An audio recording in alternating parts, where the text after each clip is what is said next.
We all know that daunting feeling of wanting to start a new campaign in a new campaign setting, only to get completely and utterly overwhelmed by the amount of information tossed into our lap when we open up the books. Well, there's actually creators who realize that problem and give us condensed versions of their campaign settings in the form of a module containing a starting adventure, lore, player options, and even monsters on a need-to-know basis in order to start having fun in their campaign setting without figuring out the entire campaign setting. And one such example is Lou Anders, who has created a new module called Banner of the Bull, which is perfect to get you rolling in the Thrones and Bones campaign setting, in other words, Norrøngard.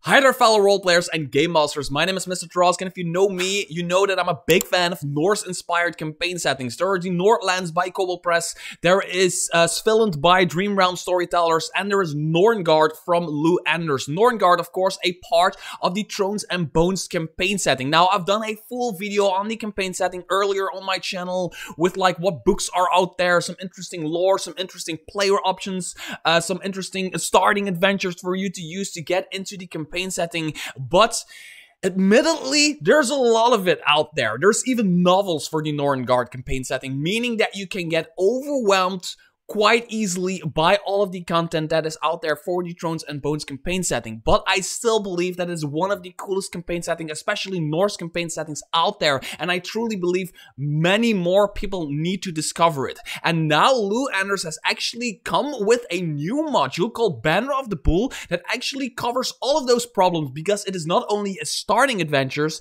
it offers it offers player options, it offers magic items, it offers a lot of like lore woven into the starting adventure, and even some hints to the future of Norrøngard and what is going to happen for that campaign setting. Now, before we take a look at the PDF, I want to talk about why it's actually a pretty damn good idea to pick it up, and that is its insane value. If you decide to buy it from DriveThruRPG as a PDF, it will only set you back $9.99, so $10 for a module that has a lot of stuff in it. It is really, really big and comprehensive as a starting module for the Thrones and Bones campaign setting. You can also buy it as part of the Black Flag Adventure Pack from Kobold Press, which has 10 adventures from different creators for $65 or something like that, which is an even better deal. Now, that said, if you pick this one up, it also comes with a $10 discount code for if you want to buy the campaign setting. So if you, after this adventure, decide to take your game into the Thrones and Bones campaign setting, you basically got this adventure for free. Now, this adventure being part of the Project Black Flag Adventure Pack, of course, means it is created for a Black Flag. If you do not know what that is, Project Black Flag is a new SRD based on the 5th edition SRD. The 5th edition SRD is a set of rules free for anybody to use at their table. It's the basic rules for 5th edition. But it was about to be taken away from us, meaning that somebody had to come with a set of rules under a new license that everybody can use. So everybody can use the Black Flag rules under the Orc license, and the Orc license just says these Black Flag rules can never be taken away from us under any circumstances. Now, that said, Black Flag is completely 100% backwards compatible with 5th edition. So if you want to run this adventure as a Black Flag adventure, please do. If you want to run this adventure as a 5th edition adventure, please do. If you want to run this adventure as a 5th edition adventure with some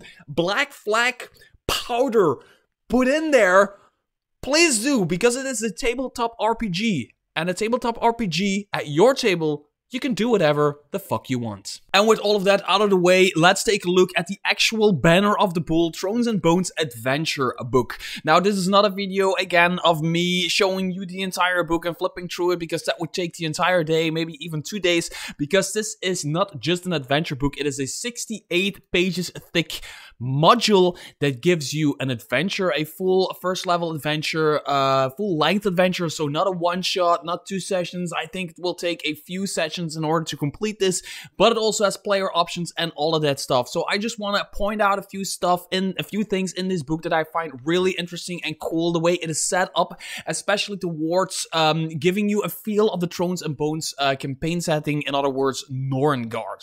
So if you look at if you open the book, the first thing you see is a complete map to Norrøngard, which is a part of the Thrones and Bones campaign setting. It gives you all of like important places and all of that jazz, just to give you a sense of where we are at. And now we go over to the table of contents, and it becomes completely immediately apparent that you're getting a lot of value for your money, because this thing will set you back $9.99 if you buy it separately, and it gives you a $10 off for the Thrones and Bones campaign setting. So if you decide to pick up the campaign setting book, you get $10 off. So the value is really there, especially if you consider the $10 off and all of the stuff that is in here. As you can see, there is an entire adventure, Banner of the Bull, part 1, part 2, part 3, concluding the adventure.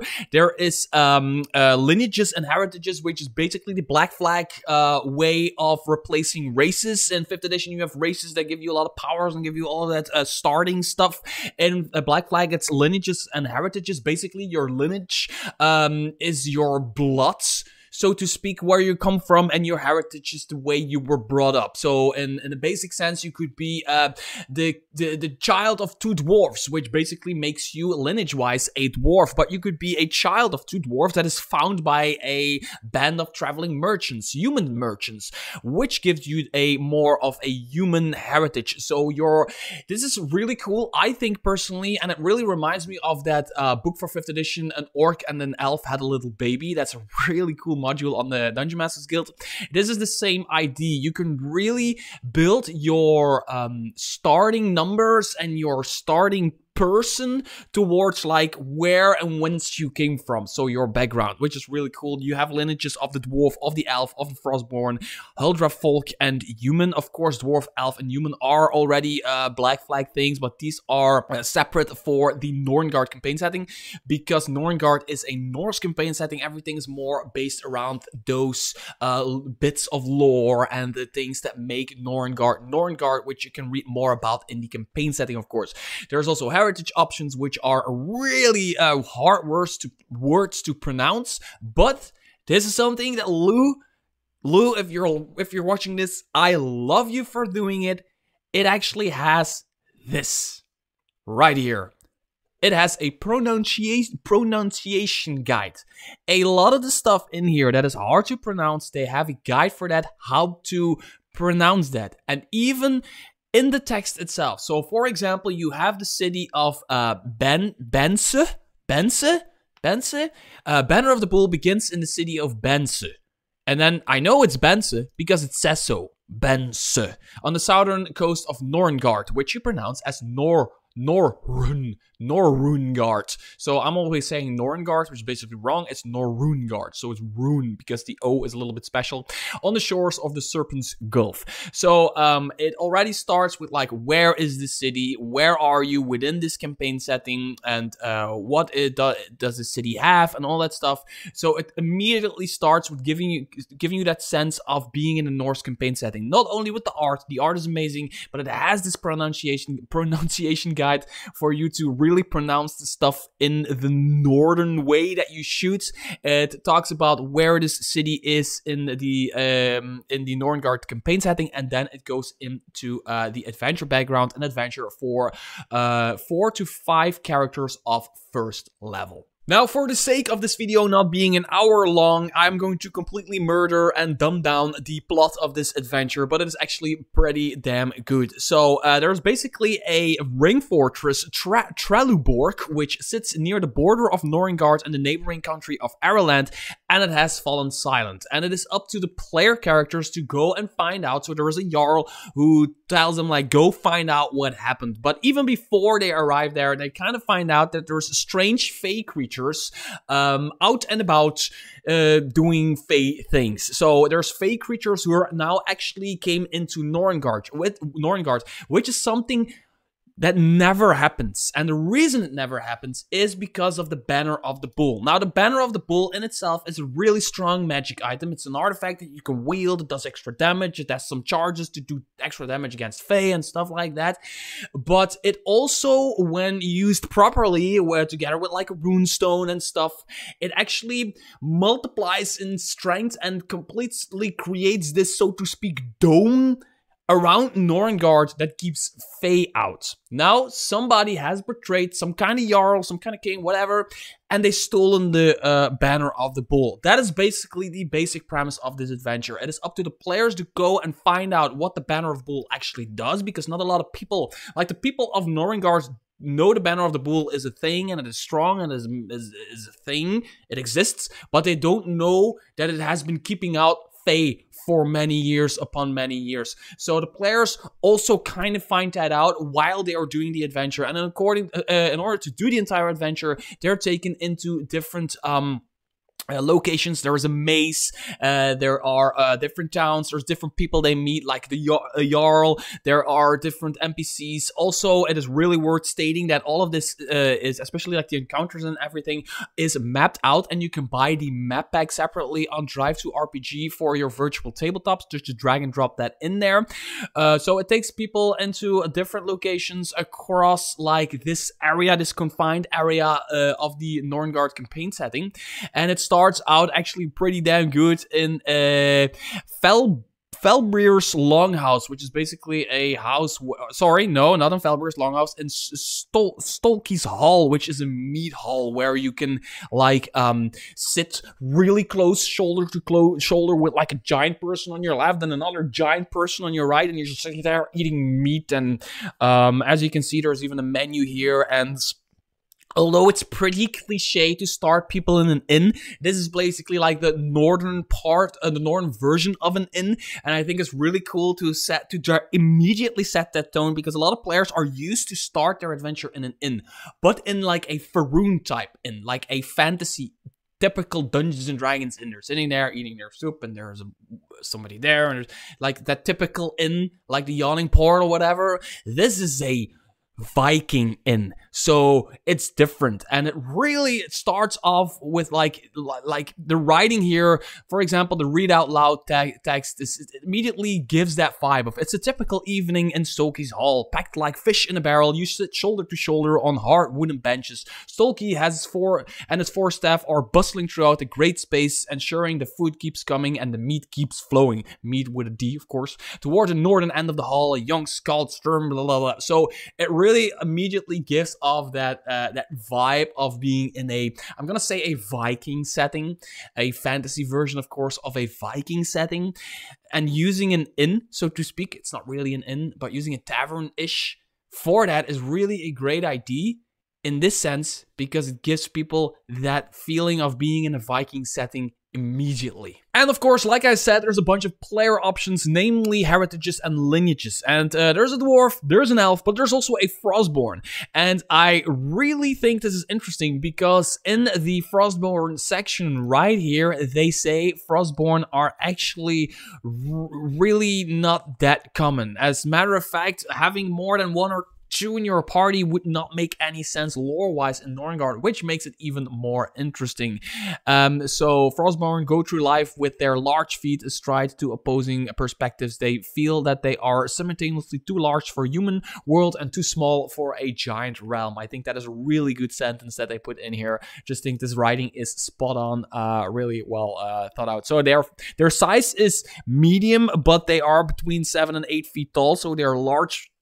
For medium creatures, they're large, and they weigh between 280 and 340 pounds, and they have some stuff like 30 feet walking speed, resistance to cold damage, advantage on checks, saves against mate, resist weather effects cause like extreme cold, and they have the powerful build feature. You count as one size larger. Now, there's nothing like special, like game mechanics wise about them. It's just it's really cool that the creators thought about putting them in, although there's not a lot of them. So if one of your players wants to play a Frostborn, it's really cool. But you as a GM, I think it would be a good idea to only allow like one player to be a Frostborn. So that's basically my idea behind that. Of course, there's also lineage options, heritage options, which talk more about like your languages and other small things.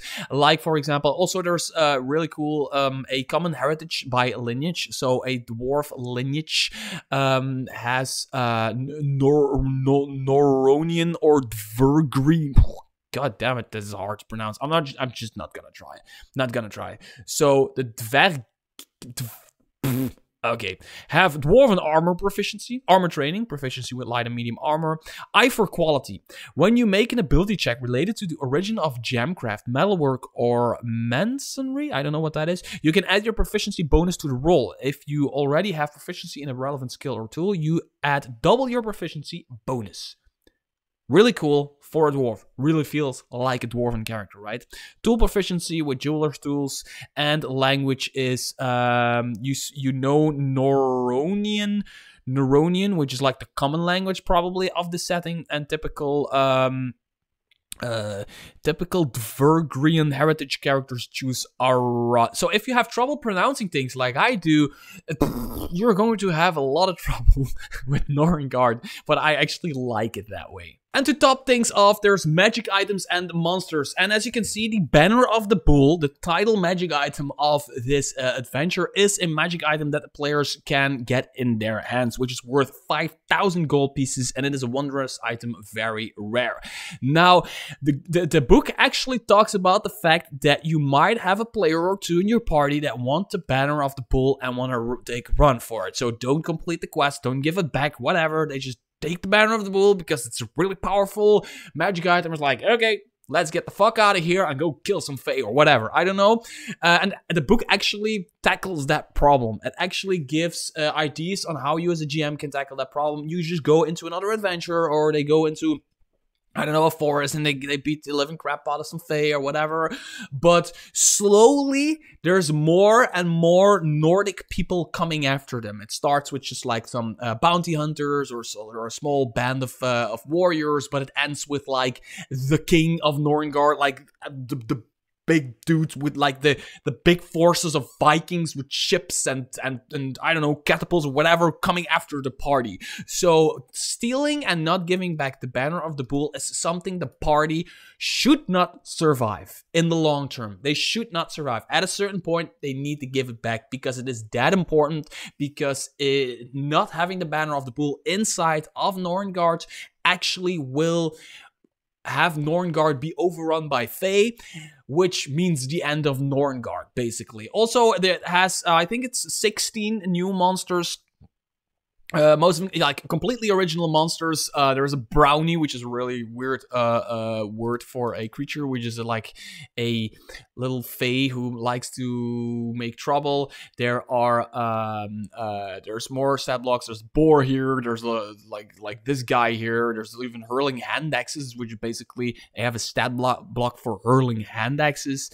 And then there is this weird thing, a swarm of scrumble cats. So the scrumble cat is like one of those early Fae creatures the players will encounter, and they are Fae-like cats. They are not evil in nature, but they're cats basically, so they're always trying to cause trouble in some kind, but they have the ability to blow themselves up like one of those fish that blows themselves up, inflate, so to speak, but they can also band together and become a swarm of scrumble cats. Now, personally, I like this adventure. 99% of this adventure. I think, personally, for me, the swarm of scrumble cats is just a little bit too silly. It's just a little bit too out there. I'm just gonna say, that's my personal opinion. In a Viking setting, I completely understand that you want some loose things in there to like break like the serious aspect of the adventure, but like this is just a bit too silly for me. So I would personally replace this just with another level 1 CR1 Fae creature. Now, just really quickly, if you look at a stat block in this adventure, you notice that it is not a typical 5th edition stat block. It is actually a black flag stat block, which has some few subtle changes. It's completely backwards compatible with 5th edition. It just has some changes. For example, the challenge rating is on the top right here, which makes it way better for you to like glance at it and be like, no, that's too strong, that's too weak, that's too strong, that's perfect. So that's good. It doesn't have the big number for its strength, dexterity, constitution, talent, just wisdom and charisma. It has a small number, the modifier, the thing you actually need, not the big number. You don't need that big number for creatures ever, I think. And it even splits up like bonus actions now. And for some, even if I'm not mistaken, there's even bonus action. There's one stat block, I'm sure there is like that has a reaction even to it. So it has a bonus action, it has a reaction. So it fights and handles a little bit more as a player character uses its turn to do a bonus action, an action, and a reaction. Now the stat blocks are built in that way as well, and I actually absolutely love it that way, especially the challenge rating being in your face like that. And that's it. That's Banner of the Bull. Well, there's a lot more information in it about the Norrøngard campaign setting, just tossed in between like the adventure. It just drips into the players on a need-to-know basis, which I think is very clever and very well done. There's a bunch of interesting magic items, interesting monsters, interesting player options, and it's just an interesting adventure in and itself, and a cool way for you to get into a new campaign setting without spending like a lot of money on that campaign setting from the get-go. Until next video, bye-bye.